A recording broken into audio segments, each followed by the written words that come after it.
All right. I got Log Country Cove under contract. Congratulations. Hey.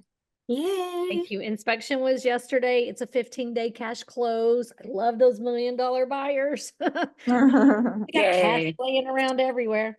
Yeah, so I'm pretty excited about that. I am in my first month of reset with EXP and I will cap. Awesome. So Yes. really excited about that, meaning I'm at 100% commissions minus the transaction fee for 11 months. So excited. So excited. So anyway, yeah, pretty cool. That's awesome. Yeah. And I was telling Stephanie, I got another one where I lost the listing expired. Don't forget when the listings expired, there is a TXR form that says, even though expired, you want to fill out the TXR form to terminate the listing. Okay. So you want to terminate the listing no matter if it expired or not, because you want to put on there's a section of who you are keeping exclusions on for so I put in my contract, I have 90 days after closing. So there's two options on the TXR form. Y'all want to see that form? I see Paris with the look on her face. I know I So- didn't do that with my expired either. Ooh. Okay, let's look at this real quick, y'all. Okay, I use zip forms. I do not use SkySlope. So, but what you're seeing is the zip forms platform. So 1835 Lantana Lane. Okay, let's see here. Let's go to termination of listing. Termination of listing. Okay, all right. Let's get y'all out of the way so I don't. Okay, so this is TXR form 1410. Even if your contract expires, termination date, you're going to put it on the expiration date of the contract. And then you are going to say if the owner agrees to sell or lease the property on or before December 15th, you have a 3% of sales price of the owner sells property. In other words, if they sell the property, boom. Okay, now number 3. To 2D, you can choose anyone. There are some that I choose anyone. If I have poured so much marketing into that and they've made me hold open houses and everything, I will do anyone. On this one, I did Patrick and Kelly Minor, Rhonda Colombo, Robert Davis, Henry King. I got a phone call from Katie and she said, Patrick and Kelly have a contract on their house. They're selling it in 45 days. I said, send me the contract. So they're going to send me the offer. I'm going to put that offer with this piece of paper. Boom. Guess what? I'm going to get my commission if they accept the contract. And the contract is more that they asked for. And then up here, I put the legal description as well. Because 1835 Lantana Lane actually is 2 lots. They have another front lot that they didn't want to sell with the house. So I made sure and included it here. And then once this sells, Henry King has a $65,000 offer on the table. I'm going to end up selling both of those pieces of property. If they accept it, they can come back and say no, but actually it's going to end up being more than what they wanted. So you always want to make sure that you fill out the TXR 1410 when a property expires, if you want to make sure. And if you're really good at keeping up with who saw the property and who was interested, we talk about this, me and Kayla talk about this all the time, is what is the best, and I want to hear from y'all what y'all think. What is the best way to keep up with who sees your property and the date they see it and the feedback information? How do y'all do it?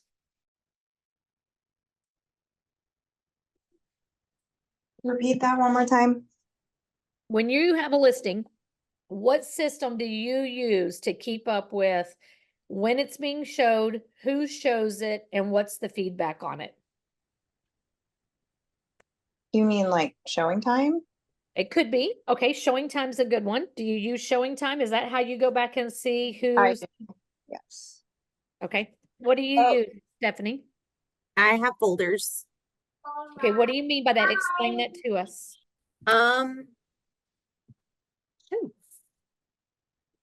Oh, this one's empty. I just blue folders. I usually have the address right here.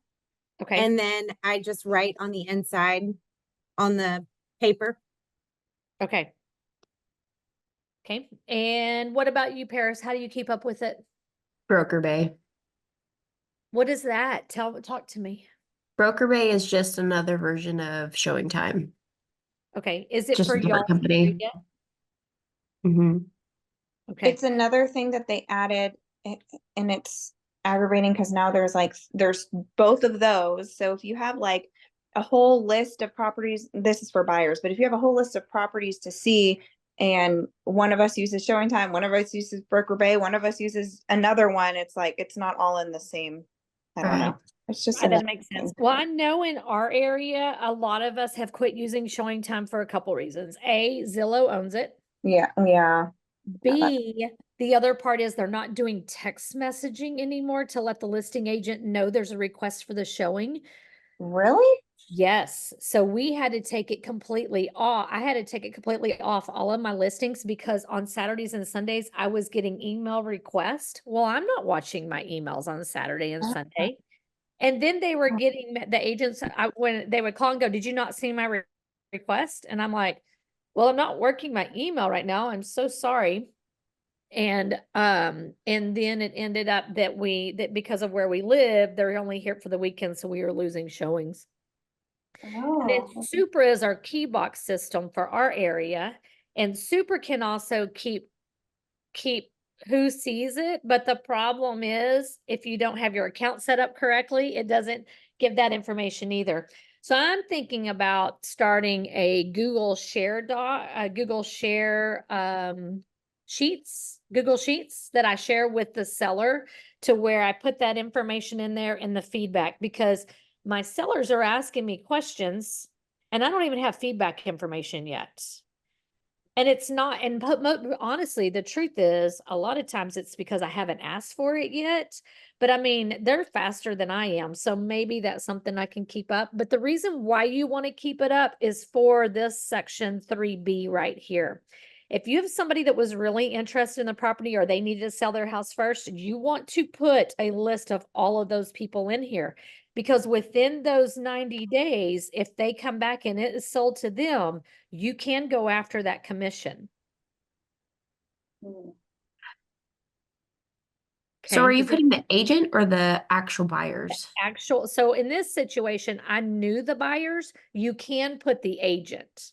Okay. But what you can do, so what I would suggest is, for instance, like Patrick and Kelly Minor, what I could have done was contacted the agent and said, hey, your clients were very interested in it. I mean, I've got a 90-day exclusion on there. Are you willing? I'm going to put your name on here as the realtor with agents. Do you want me to put their names as well? And they could give you their names. If they don't, I would put the agent. But on these, I knew got people's names that really liked it. Okay, so that's termination of listing agreement. I have regretted sometimes not filling this out and losing out. Okay, that's my mastermind. What y'all got? Any questions?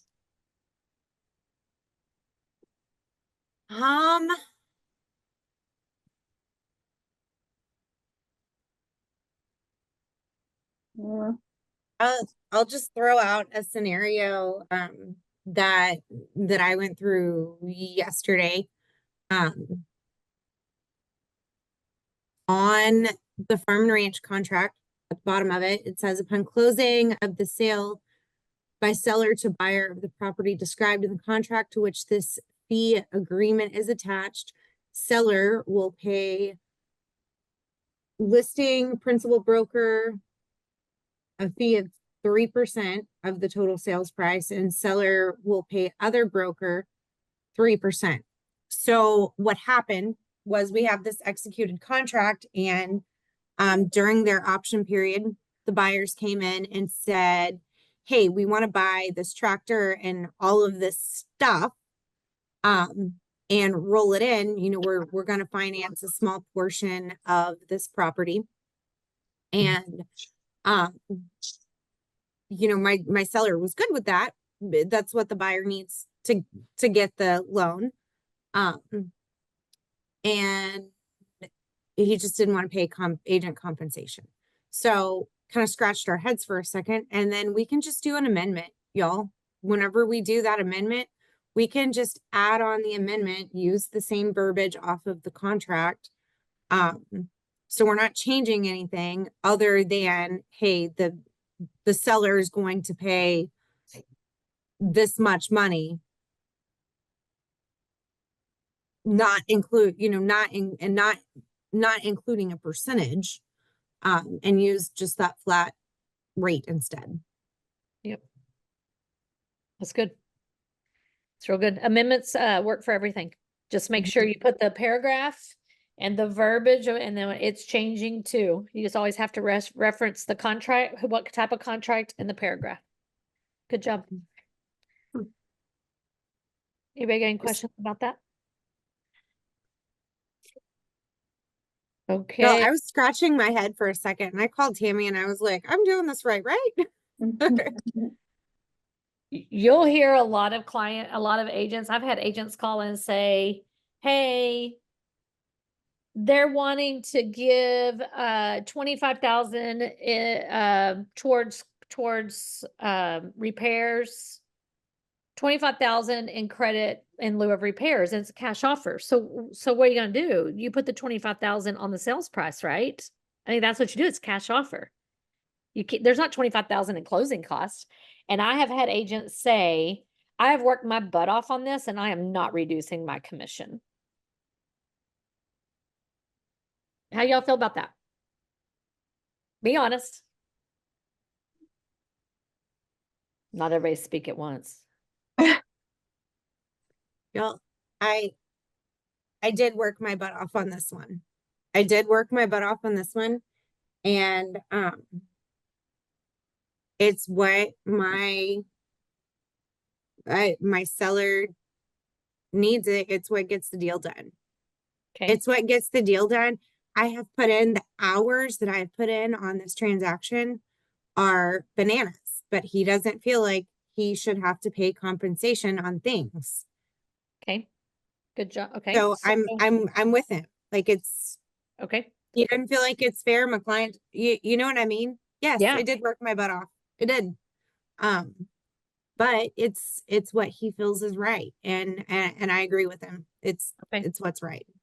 And I've sold turnkey STRs on the flip side of that's how they were advertised, everything included. Well, that's a different story. With this particular scenario, it wasn't advertised as everything is included. So it's different. Okay. So anybody else have a comment? No. Okay. So $25,000 at a 6% commission, just, we can't say state commissions, compensations, but I'm just using that number because there is no standard, everything's negotiable, is $1,500 that it would save the seller. Okay, this is what I'm gonna tell y'all. I understood where that client was, where that agent was coming from, but we have to remember we have a fiduciary duty to our clients. So by having a fiduciary duty to your client, if you took the sales price and reduced it by $25,000, we have just saved our client $1,500. So that's scenario A, but scenario B is, nope, we're not going to do that. And this is the reason why. And so given that fact, they're still going to have to pay that $1,500 because we put it on another line item. Which one ethically and according to our NAR, all the things, which one, A or B, do we have to do? A. Fiduciary duty. Your fiduciary duty is to your clients. It's not about your compensation. And I know that hurts because at the end of the day, we all do this for money. But Stephanie said it well. You got to do what you got to do for your client to get it done. Well, in this situation, and I've had clients go, oh, we want you to get your commission. You've worked really hard. You can do it any way you want. So that in that case, okay, that we're fine there. They want to pay you. I've had clients send me a check afterwards that I had to give to my broker because they felt my commission wasn't enough. you worked too hard. Here you go. And I'm like, oh, I gotta give that to my broker. That's not how this works. And then they figure it out. But your fiduciary duty is to your client. So be very careful on that situation. Mhm. Okay. Next question. Throw something out there, y'all. Something you've come up with that you just go, Okay. I'll give y'all one. Piece of property. It's 2 acres, but 2 acres, and somewhere along the way, legally, somebody sold half of the parcel being the legal description, half of it, but didn't sell the other half. And the half is recorded, but the legal half is not recorded. Can you sell it? It's a trick question. Okay, can you repeat that question? Yeah, 2 acres of land, Okay. lot 19. So we got a Okay. legal description. I would really straighten this hand up, but it won't straighten anymore. Okay, legal address is lot 19. When they go, the title company does a deed search, the north half of 19A, north half, there's a deed on that it was transferred and sold, but the other half has not. It's never been replatted. It's in a subdivision. Can you sell the piece of property? You can have wrong answers, y'all. Harley, you're up. Are you trying to sell both or one? It's never been replatted. It's only one. Oh, Oh, So I had a deal, it was 5 acres, okay. but it was not replatted. And actually we got out of the contract because it wasn't replatted. Okay. All right. Harley, can you sell it? I would say no, because when they have to get it get the title stuff cleared up first before we'd even be able to do anything with it, pretty much. Okay. All right. All right. So that is a 50% right answer. But knowing Tammy, we can sell anything in the state of Texas. So half of that was done in 1974. Okay. I had them title search for 2 months, and all they kept coming back to it was the original developer. The original developer is dead. The original developer passed it to his 2 kids. They're both dead. Those 2 kids passed it to their wives. One is gone, one is alive. So they came back and they said, we need to go to the original developer and find the original developer's heirs and and see if they still own it. Okay, so that's box A. So now go to box B. I said, well, how long have they been paying taxes on this property? They've been paying taxes on the entire piece of property since 1970. State of Texas, there's a statute of limitations. There is a thing that if you pay taxes on a property for so many years, you legally can own that property. Okay, that's A. That's B box. C box. Okay, let's find the heirs. Well, I'm listing the property and I'm selling the property and I'm an heir. And I'm like, hold on, we have a problem here. I am an heir. And that lady, the 2 wives, one's alive, one's gone. The one gone, I'm an heir to that one, which it's in probate, has been in for November will be 5 years. So I called my dad and I said, listen, I got this weird situation and I don't know what to do. And the title company kept saying it's possibly indexed incorrectly. Do y'all know what that means? No. So indexed incorrectly means back in the 70s, 80s, 90s, 2000s, nothing was electronic. It was all paper and pen. So it's possibly sitting at the courthouse somewhere in the wrong spot. When they moved over to electronic records, it's been indexed incorrectly and they can't find it. Okay, so we go back to the tax company. Why do y'all have him paying taxes on the whole piece of property and not just half? They had a date. We have a date where we documented that we saw the deed and he's been paying taxes this entire time. So I called my dad. I said, I've got this weird situation. I said, I've got a piece of property where it's never been replatted. It's in a subdivision, but we can only find a deed on a half of it. He said, oh my God, we have that happen in the ranchettes all the time. Well, it was a ranchette property. And I said, okay, it's a ranchette property.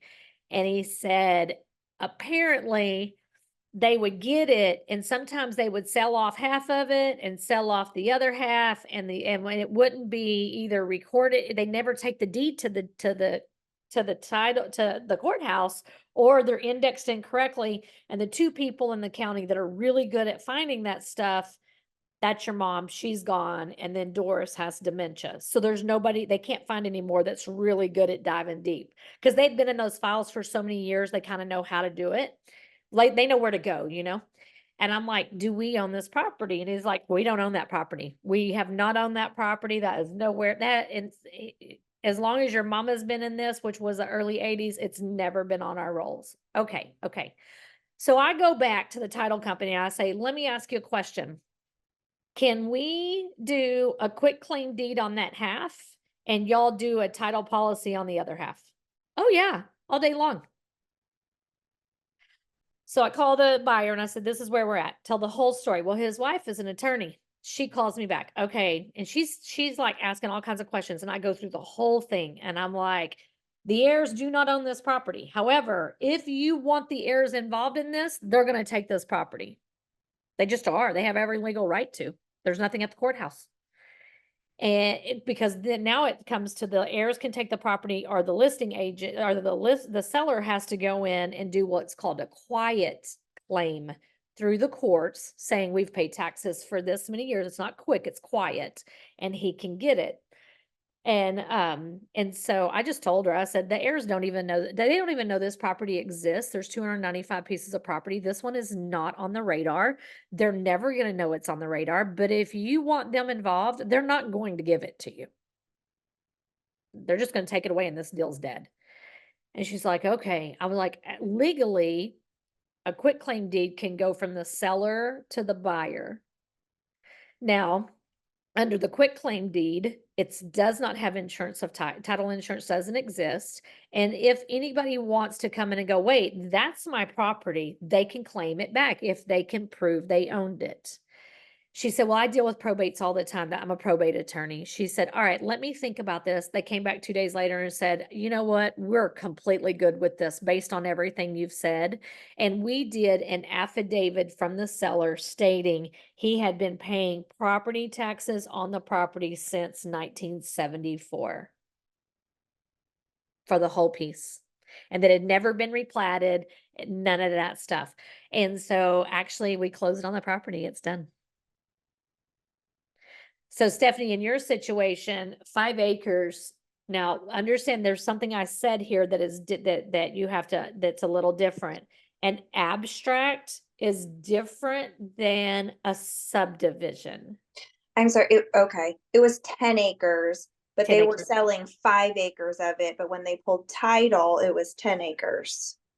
Oh, so what had happened? Was it in a subdivision or was it abstracted? I don't know. I don't More know. than likely, and if you don't have a good title company, sometimes, and you don't have a good broker to go, well, hold on a second, or a good survey company go, well, let me tell you the rules. If it's abstracted, which is what Stephanie deals with a lot, those are not subdivisions. So you can, on a 10-acre parcel, you can pull 5 out and sell it. You do not Okay. have to have it replatted. If it's in a subdivision, that's different because there are plats and those plats are laid out and you have to go in and follow all these rules according to the state of Texas to get it subdivided. And that's what I kept saying is this isn't a subdivision. It's not been replatted. It's not, there's no way somebody could have only sold half. So sometimes you just have to kind of look at that stuff and see, what are all the moving variables here? And how can we save this deal? So we actually But- got it. Quick question. So in that situation, the person that sold it off, would that have just been like a cash deal maybe they just made with someone, or like if it never was recorded? I mean, according to him, they bought it. Gotcha. They bought it all. it was never a question, like, do we own it? Do we not own it? But I think what truly happened to Harley by looking over things, when he purchased it, they wrote the deed wrong. Gotcha. They wrote it wrong and nobody caught it. So here's another thing. Do y'all read the deeds at the closing table, or if they're sent to you ahead of time, to make sure they match the true legal description? Good job, Steph. I can't hear you. You're muted. Hey guys, make sure you check your amendments and all of that stuff too. I literally just got an amendment in my box, and my seller's names are Larry Dawn and Jessica Diane. Their parents' names are Larry J and Diane J. Mm. They had the old on the I don't know what they pulled, I guess the neighboring parcel on accident, and their names are so similar. I just sent the amendment back and said, hey guys, sellers' names are, refer back to the contract. These are the sellers' names. Super close. Parents' names. Check that stuff. I think honestly, if we have the same situation on listing we have, the CAD has it incorrect. Mhm. In fact, the lot behind my house is still incorrect. And the CAD, the original owner owns it. I've owned it now for over a year. They have never switched it in the CAD. And so we can't always just assume the CAD is correct. Remember when Christy said, open up title at the beginning when you take the listing? Just go on and open title. Because on the River Oaks one, the kids thought they owned the lots, but the next door neighbor said, no, I own that. And they were like, since when? And he goes, since such and such date. Well, why are we been paying the taxes all these years? Why aren't you paying the taxes?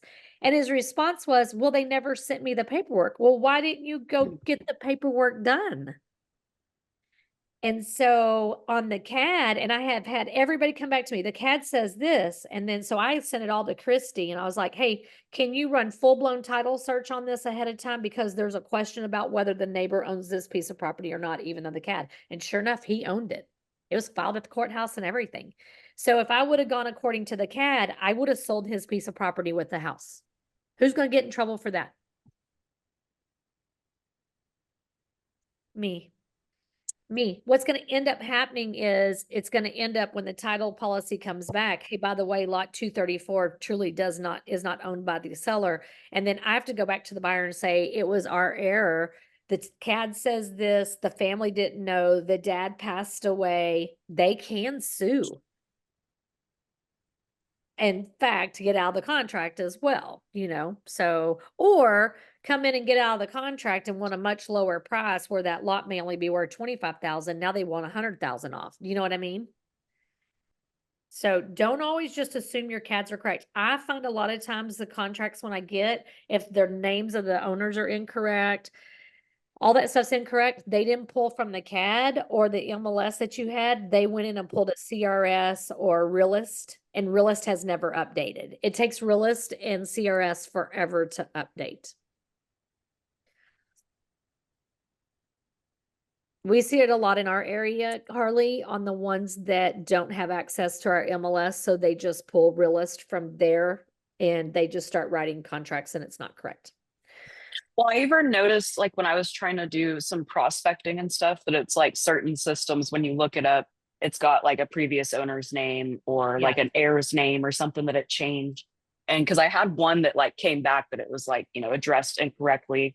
And when I looked at it, I was like, oh, okay. So I've started doing that, double checking them all before I even like address them or contact them type of thing. Because there's been quite a few of that I've come across too, that I'm like, oh, okay. Yeah. It's not updated. And it's really weird because even in Travis County, we sold a piece of property and a year later it was still in our names.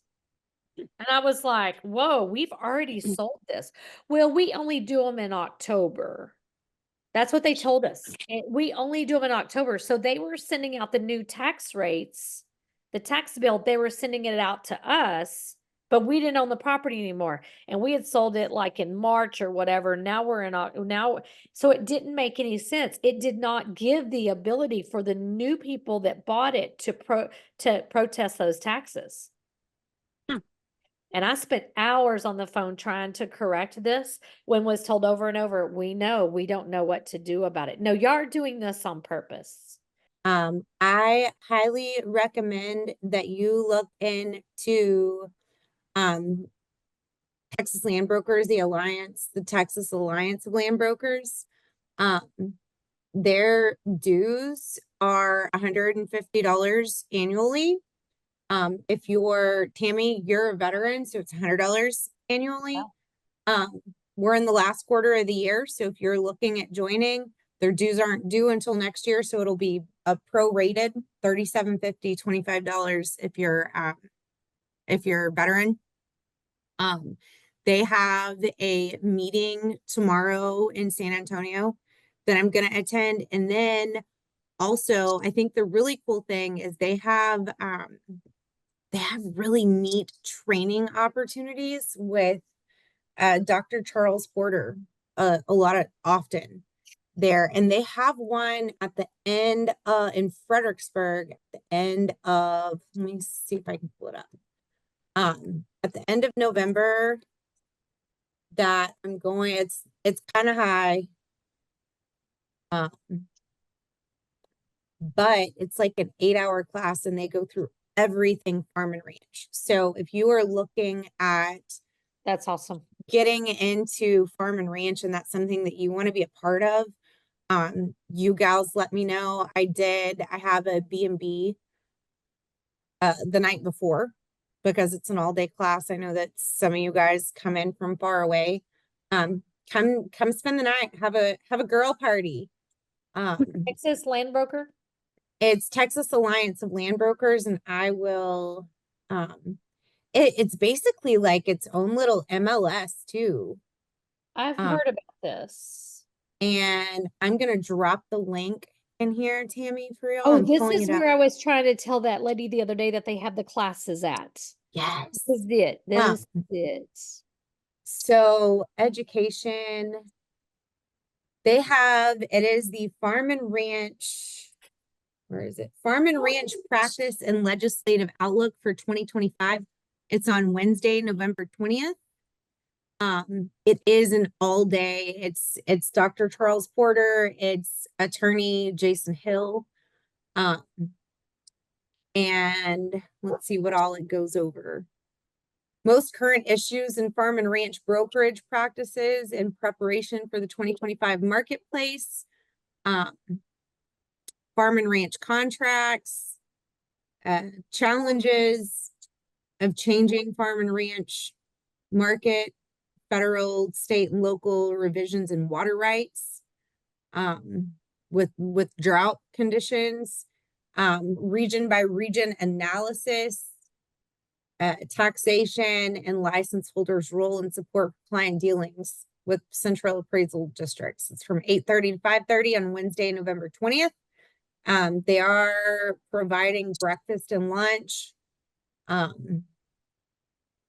Great opportunity to learn, guys. And you're learning from Dr. Charles Porter and from attorney Jason Hill. So really, really neat opportunity if you have interest in land. All right. Any other questions y'all want to just kind of pick apart, learn a little bit on? All right. We have 20 minutes. How many are utilizing kVCore? What's in with the kVCore thing? All right. Herd, are you using kVCore? I am. I need to start doing more videos, but yeah. Okay. All right. Stephanie Wilbanks, do you want to take over and share your screen and show how to run a squeeze page? Sure. Absolutely. All right. I think you can do it now. Can you do it? There. Okay.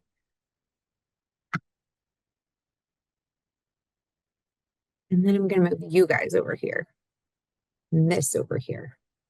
All right. Squeeze page. Hey, I don't want to do that right now. Building the squeeze page.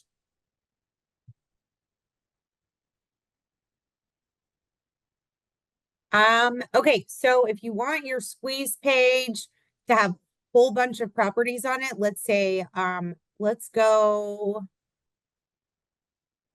Mason County. I want the whole county. I want land in Mason County. I want everything.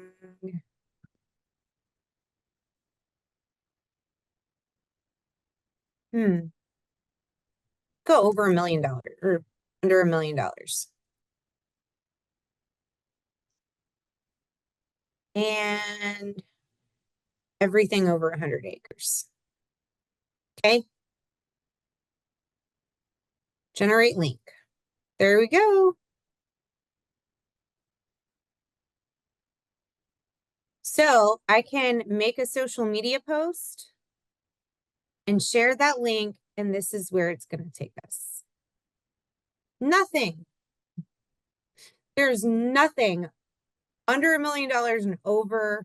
Okay, so I've got to, let's bump this up. Let's go max 5 million.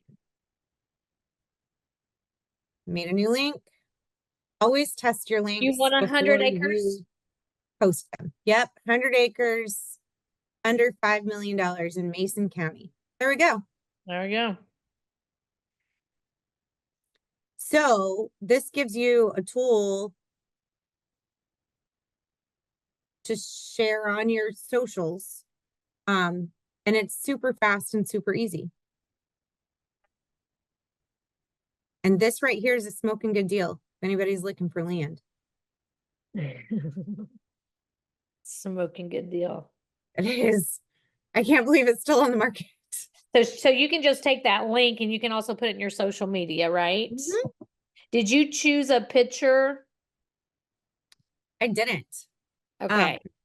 I So- just did straight up. Okay, right there.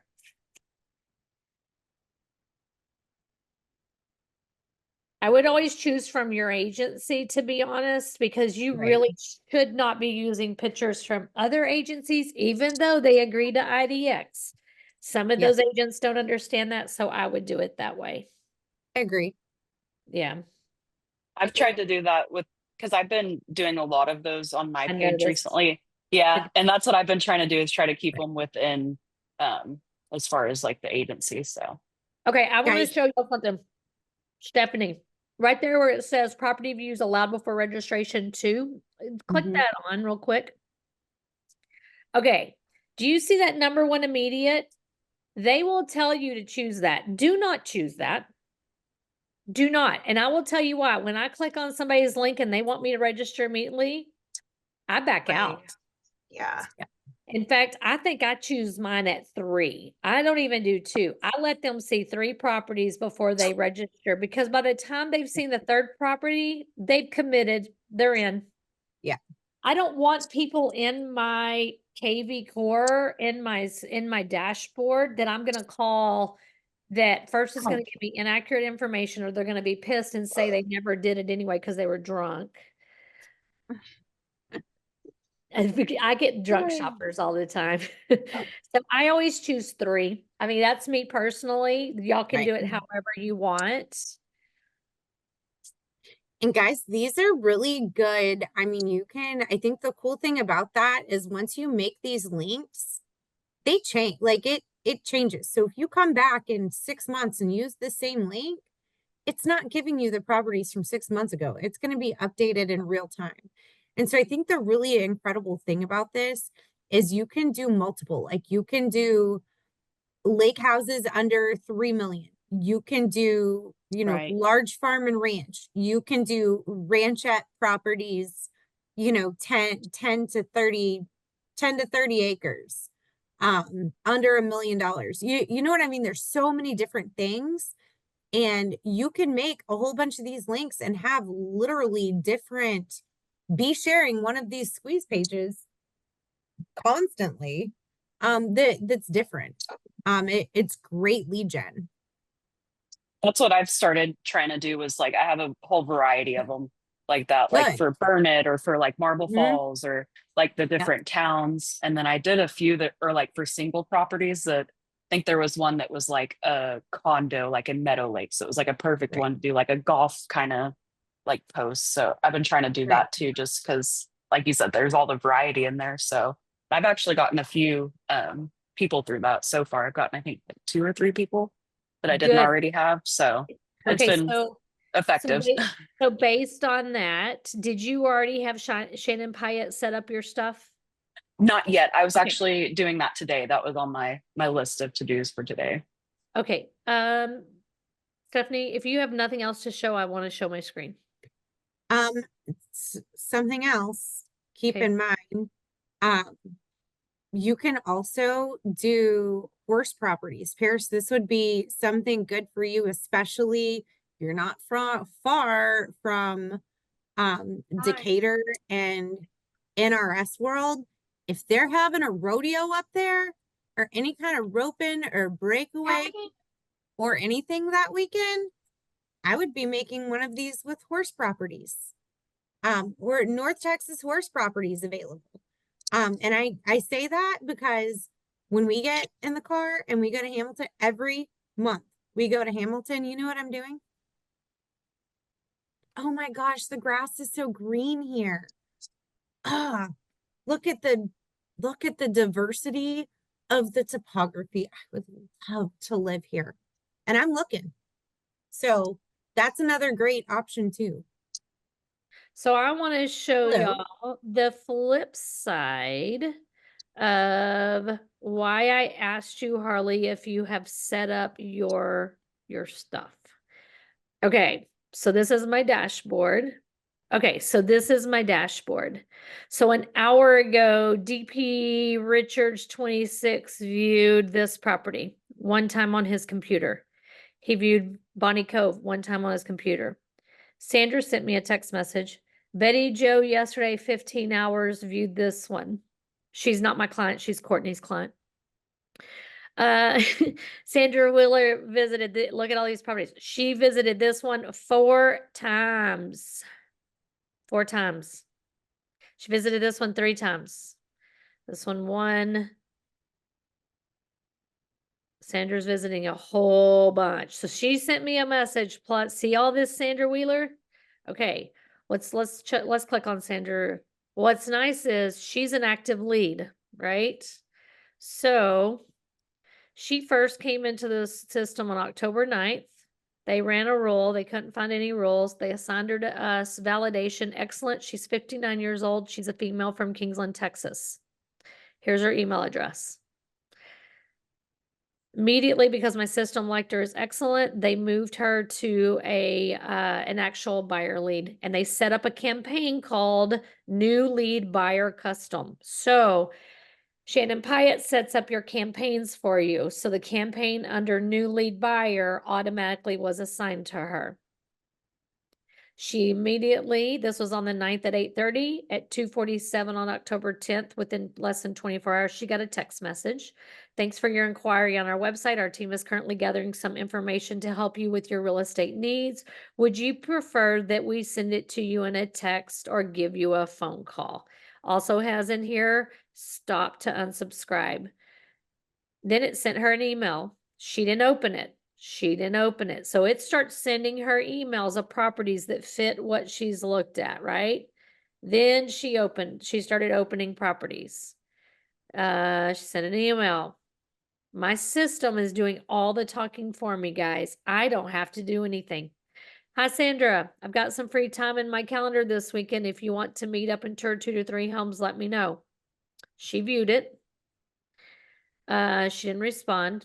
She doesn't have to. We're texting on the side. So this one, it's texting through my kVCore with my smart number, but she's also talking to me on my regular phone. But it is talking to her for me. We actually have a contract on a piece of property, an offer, we're waiting to go to the courts to see if they can get it. But my system, Harley, is doing everything for me. Everything. I do not have to do anything. I don't have to. Is this a lead that came through a squeeze page, or you know who this is? Her husband, we were on the phone with her husband, and he said he had called an agent off of a sign. Okay. And we went, wait, what? We have a buyer's rep with you. They didn't understand. Even though we explained the buyer's rep, they didn't understand. And Wayne said, listen, we understand that you think it's easier to go through there, but we can work for you and find out more information about the property. And so we sent them our website. After 3 properties, it had them register. Okay. Okay, so you can get this by them looking on your website and they see 3 properties, they have them register, but that's why you want your squeeze pages. And Harley, I'm showing you this because the squeeze pages are so important, because I sometimes don't have to do anything with these people because my computer is doing it for me. I recognize some of those names Yeah. of people that were looking at your stuff. Yeah, versus if like this one right here, Hannah, they're fixing to move back here from Alaska. So I got her in here and she's searching properties out and while they're getting pre-qualified. But you have, look at this one. That's a seller, Susan Frabs. She did that. I need to contact her immediately because that means she's trying to see what her house is worth. So she lives in Kingsland because she got a property report for Kingsland and it gave her all the details of the market. So now I need to reach out to her to find out, hey, Sandra, you ready to sell? Now that was 12 days ago. I will tell y'all, I am guilty of not working my kVCore because I don't really work with buyers. So I need to reach out to her and see about getting her in as getting her in as to sell her property. But you want, if you got 6 minutes to call somebody that looks in your website to secure them, or you need to have these campaigns running for you. Okay, something else I want to show y'all. There every year about this time, I start looking at my compliance. So on my website, let's talk compliance for a second. You have to set up your website, which it was told to you in onboarding, but just to make sure, if you go down to the very bottom of your website, there's some links down here. Texas Real Estate Commission and your IABS. You need to click on those and you need to make sure they're up to date. Okay. And when the consumer protection notice, it needs to be the, God, I can't get y'all out of my screen. It needs to be the CN, the one that ends in 5, CN 1-5. Still says the same thing as the old one, but they can get you on the fact that it's not the most recent one, even though it didn't change, which just infuriates me.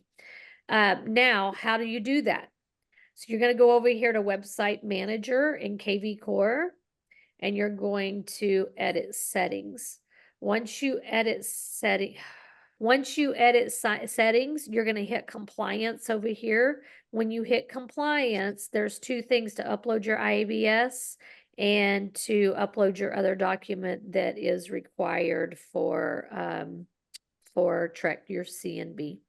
So you want to make sure that these are done, guys. And then it'll take 30 minutes to upload it to your website, but you want to make sure of that. The other thing is on your Facebook pages, you want to make sure that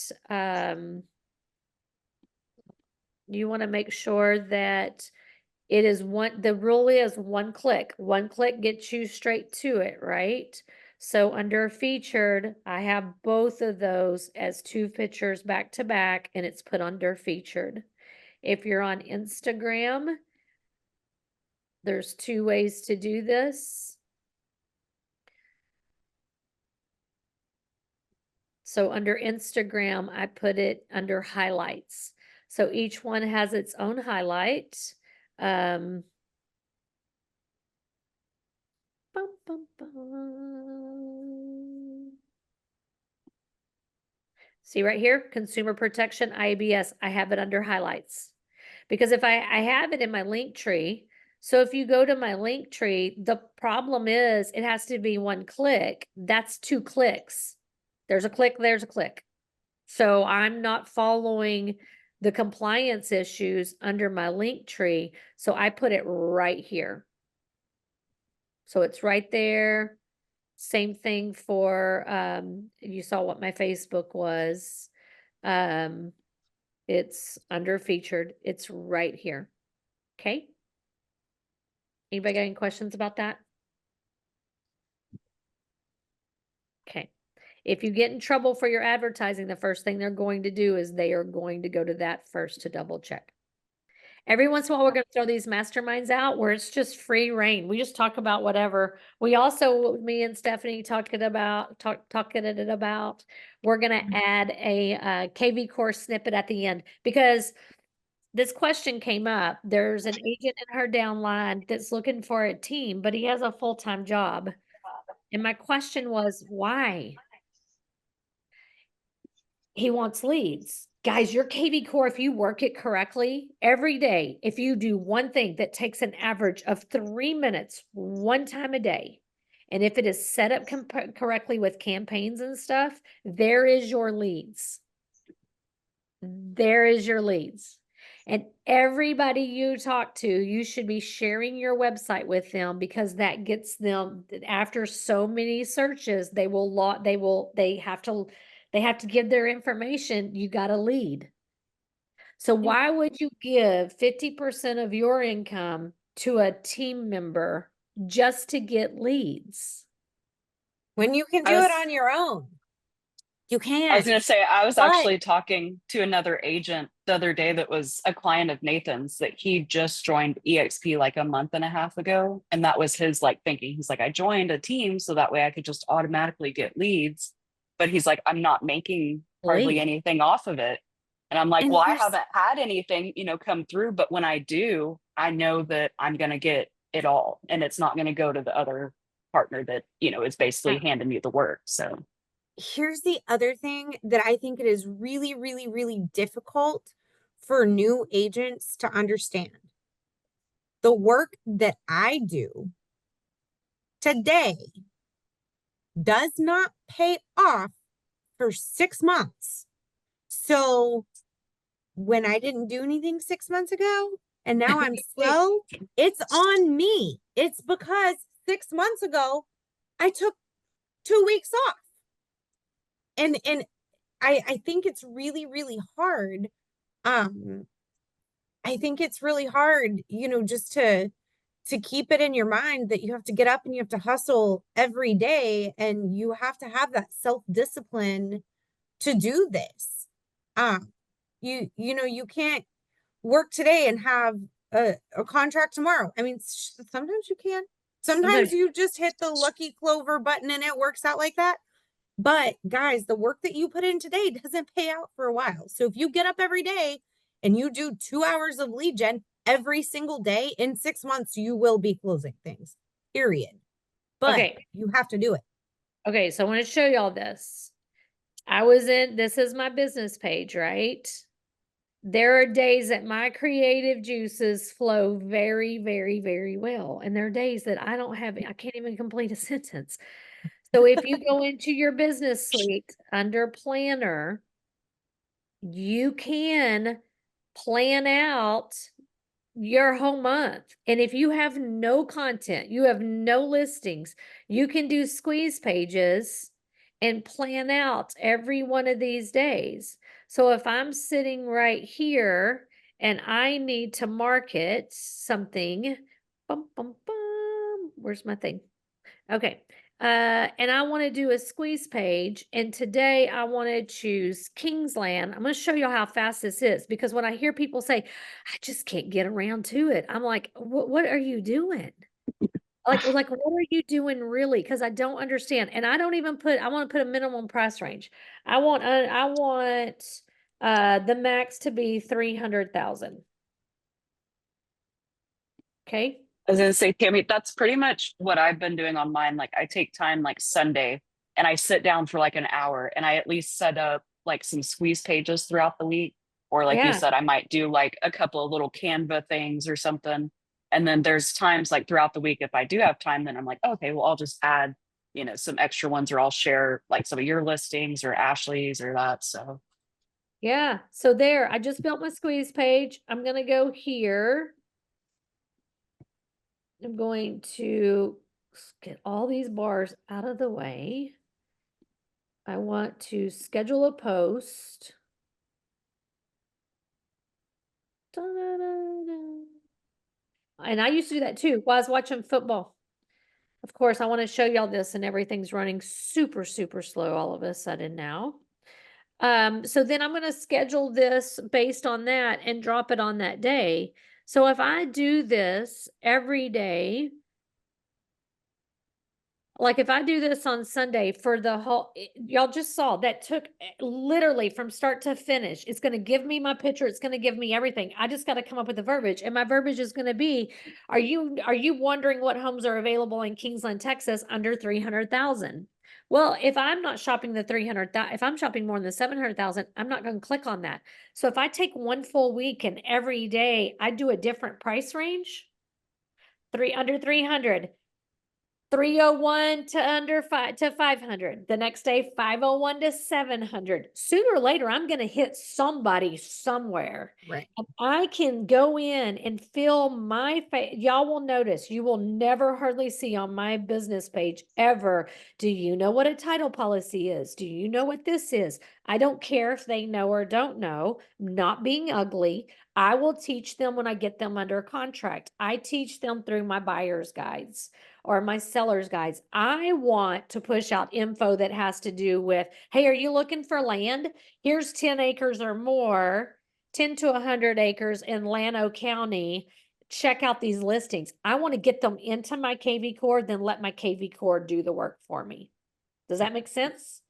So maybe, okay, we're going to go into real quick and we're going to finish up. We're going to go into our intentions for the week. What are our commitments for the week? So I'm going to commit. I have faith that runs my social media, but I am going to commit that I personally are going to set up squeeze pages every day for the next 7 days to pull buyers into my kVCore. That's my commitment. Paris, same thing? Me too. Okay, Stephanie, same thing. Same. Heard, same Same. thing? Yep. Okay, Carly?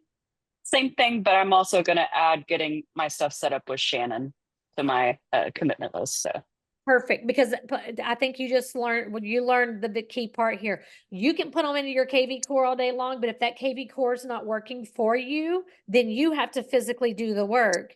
And the truth is, most time we're not going to do the work. yeah. I mean, honestly, so you need those, you need Pyatt's information to set those funnels up for you. Heard, do you have those set up? I don't think so. Okay. All right. Are you at up at your house right now? So if I dropped a link in there, or do I need to text it to you? I can copy it. Okay. I'm not at my house, but I You can look copy it. so pretty. You're so Oh. pretty. Ah, So pretty today. thank you. Okay, so I'm gonna put it in our chat.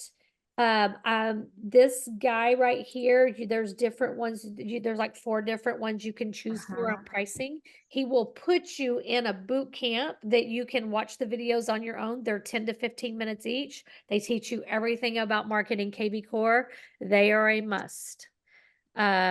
He will also give you a signature thing for your emails that's clickable. Oh. I did that.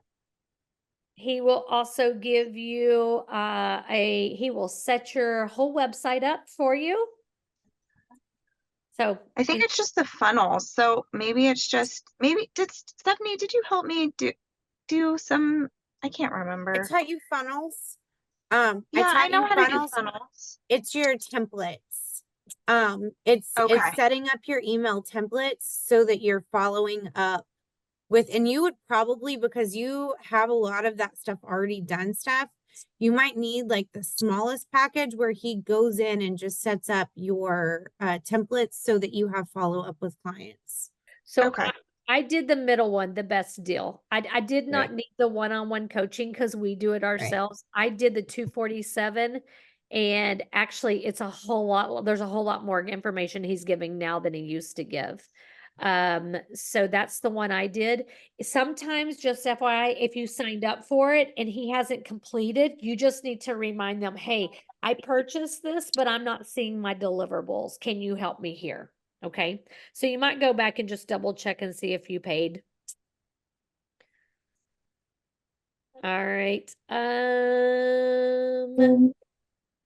What else can y'all think of? Anything else? Everybody's doing this one as their thing. All right, good. Then we're done. So that's next week. How did everybody do last week with their intentions? The biggest problem is remembering what your commitment was. So that means you typically Write it probably down. Write it down. Write it down. Yeah. I did my text messaging. Me too. Okay, good. Is it getting easier as y'all do it? I did half of my text messaging, full disclosure. Complete transparency. I have I was gonna say, lots. I started out I real think great. I got about- fell off the wagon. I think I got about 3/4 of mine. So Okay, good, good. Okay. All right. Let's make sure that we get all of the kVCore every day done. I just wanted to let everybody know that early voting is underway. Please go and vote. Also, check your ballot before you turn it in because we're having some ballot box issues. So everybody, please go vote. Please vote early so that you avoid long November lines. And please look at your ballot. Thank you. Sorry. No, That I was my- agree. No, you do that need to was- look at it to make sure that it didn't That was change. my PSA for the day. I think it was Dallas County. Tarrant. Yeah, Tarrant Dallas County is having some issues. I've seen some here in the Hill Country also. County Tammy. has too. Yeah. Yeah. So Dallas County, their voter things failed completely and they wouldn't do anything about it. But why did they test them so late? Yeah, check. It's only on the presidential election, what the president won, it kind of switches it to independent, or something. I don't know. Good times. Okay. Check your ballots. Everybody vote. Is it- Everybody check your ballot. Make sure that the candidate of your choice is who you are actually choosing. Amen. Okay. All right. Y'all have a wonderful week. Don't forget, Stephanie, Paris, myself are always available by text. Okay, guys. Y'all have a wonderful week. Okay. Bye, you. everybody. Bye, Bye. y'all.